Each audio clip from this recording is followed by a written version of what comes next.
ఈరోజు అయితే ఆర్డర్స్ అయితే ఇంతవరకు అయితే ఏం రాలే. అందుకని చెప్పేసి చపాతీలు అయితే టిఫిన్ చేసుకున్నాం. అది తినేసినాకనైతే ఇకనైతే మిషన్ కూడా అయితే స్టార్ట్ చేసిన. ఇవెక్కడి డ్రెస్సులు అంటేనైతే ఇవైతే స్కూల్ వాళ్ళే అండి, గవర్నమెంట్ స్కూల్ వాళ్ళే. మాకైతే గ్రూపులలో ఉంటున్నాం కదా, కుట్టమని అయితే ఇచ్చేసిరు. ఒక డ్రెస్కి అయితే 70 రూపీస్ అండి, వాళ్ళే కట్ చేసి ఇచ్చేసిరు. మేమైతే స్టిచ్చింగ్ చేసుడు ఓన్లీ అంతే.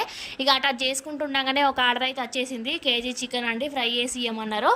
అందుకని చెప్పేసి ఇక్కడైతే చికెన్ పొయ్యి మీద వేసేసిన, చక్కగా పొయ్యి మీద వేసేసి వాటర్ ఏం పోయాలి, ఉడుకుతుంది అని చెప్పేసి చిన్నగా పెట్టేసి అయితే డ్రెస్ అయితే స్టిచ్చింగ్ చేసిన. ఈ రోజు అయితే ఇది ఒక డ్రెస్ అయితే కంప్లీట్ అయిపోయింది. ఎలా ఉందో మీరు కూడా చూడండి, చూసి కామెంట్ బాక్స్ లో కామెంట్ చేయడం అస్సలు మర్చిపోకండి. మేము స్కూల్కి వెళ్ళినప్పుడు అయితే మా టాప్ వచ్చేసి వైట్ కలర్, ప్యాంటు చున్నీ అయితే వంకాయ కలర్ లో ఉండే. ఇప్పుడైతే మెరూన్ కలర్ అయిపోయింది. మరి మీరు స్కూల్కి వెళ్ళినప్పుడు ఏ కలర్ ఉండేనో డ్రెస్ తప్పకుండా మన కామెంట్ బాక్స్ లో కామెంట్ చేయడం అస్సలు మర్చిపోకండి. ఇక్కడైతే డ్రెస్ చాలా బాగా వచ్చేసింది. ఇక చికెన్ ఫ్రై కూడా అయిపోయింది. వాళ్ళకైతే ఇట్లా హాట్ బాక్స్ వేసి ఇచ్చేసిన.